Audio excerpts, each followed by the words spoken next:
Dear viewer, in March 1984, two masked men invaded the home of Izaki Katohisa, the executive director of Calico, one of Japan's giant food companies. They restrained and kidnapped him in front of his family, then transported him to an undisclosed warehouse.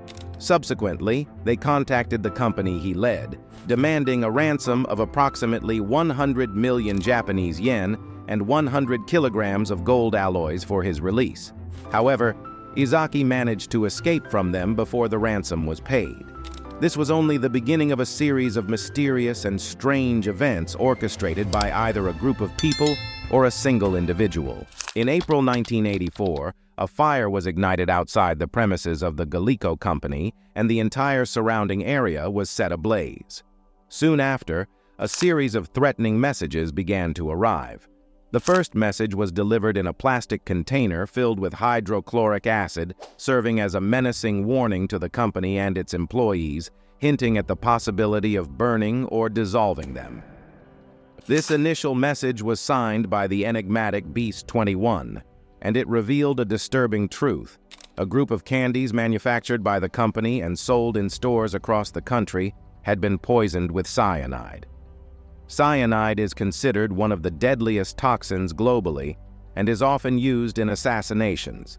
The company's members convened to address this catastrophe and made a drastic decision without hesitation: to withdraw all their candies from stores throughout Japan. This move amounted to a financial disaster, costing the company over 21 million yen and rendering 400 employees jobless. This marked the second ominous sign for Calico. The police escalated their efforts in the investigation, realizing that these threats would not cease. The perpetrator proved to be exceptionally cunning and exuded unwavering self-assuredness. He even taunted the police, sending them a detailed account of how he infiltrated the company's factory and shared many other intricate details that left the company baffled. Despite their best efforts, they remained unable to uncover his true identity. The messages continued to reach Galico Company until the last message arrived, saying that we forgive Galico. Then the harassment that the company was facing stopped. The monster turned to blackmail another food company called Morinaga. In October of the same year, another message was sent to the press, addressed to all mothers in Japan. In it, the sender claimed to have poisoned 20 boxes of sweets belonging to Morinaga Company and placed them on store shelves in Japan. This message caused extreme panic and fear in every household in Japan. The strange thing is that this unknown person cleverly revealed the locations of these poisoned sweets in the same message, deliberately writing it like a coded puzzle. All of this was done to mock the company and challenge its efforts to find them. The police searched all over Japan and struggled to recover the poisoned sweets.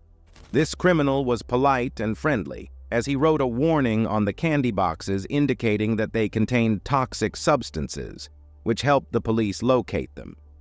This is something that not just any criminal or murderer would do.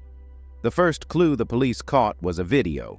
This video came from the surveillance cameras of a convenience store where the poisoned sweets were found. The footage showed a man placing candy on one of the shelves, but this man appeared to intentionally pass by the surveillance cameras because he was wearing a hat that covered his face and moved in a calculated manner to conceal his features. Therefore, it was not easy to determine his identity, and it was never determined at all. At first, investigators believed that Isaki's abduction was carried out by two men, one of whom was the man in the store.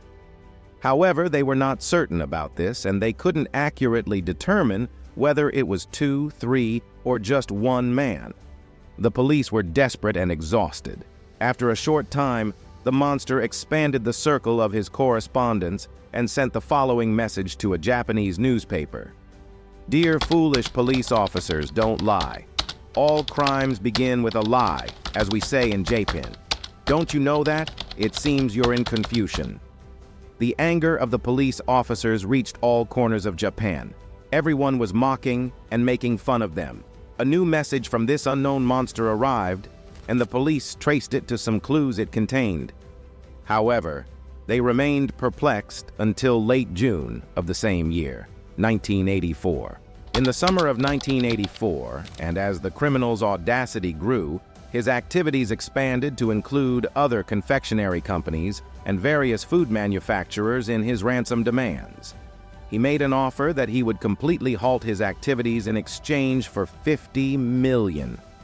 This man stated in a written message that the money should be thrown from a speeding train heading towards the city of Kyoto, and the location of the drop-off would be identified by a white flag placed along the route. The money was collected, and an undercover policeman boarded the train, diligently searching for the flag, but it never appeared. However, he noticed a man acting strangely on board the train. He had an athletic build, but what caught the policeman's attention the most were his eyes, which he described as fox-like. Despite all efforts to keep him under surveillance, he managed to elude the police investigators at the Kyoto station. On one of the days, the man was seen driving a car during a company's search operation, but he quickly fled. The police later found the car he was driving and discovered that he had been using a wireless device to listen to all police communications during the night of the search, staying one step ahead of them at all times. The police released a fictional poster based on previous video footage from the store, describing the man on the Kyoto train. However, no one knows the identity of the person depicted in the provocative poster. This mysterious figure has tormented many corporate giants, eluding the police's grasp and becoming one of the most wanted individuals in the world. He moved freely without ever being apprehended. The inspector leading the pursuit felt frustrated by his inability to defeat this man and decided to resign. But it was a resignation from life. He tragically set himself on fire. The criminal chose to disappear and put an end to his antics, relinquishing this crazy game of mocking the police. But he sent a final message to the media in which he mocked the inspector's suicide and announced to everyone that he would stop. In this particular letter, he said, "The police supervisor met his demise. It's a foolish act coming from him. We have no friends or a small place to hide in.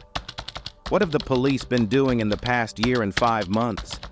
Don't let criminals like us escape punishment again. We've decided to forget torturing food companies. If anyone is blackmailing any of the other food companies, it's not us, but an imitator.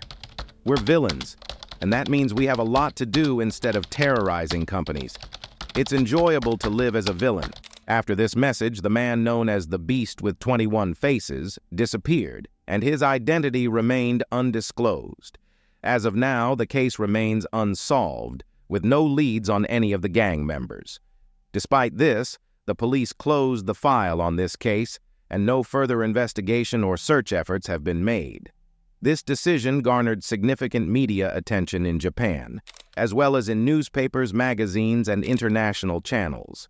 They considered this case to be one of the most complex police cases in the world, similar to the story of Jack the Ripper in London, whose identity remains unknown to this day, even though he died decades ago.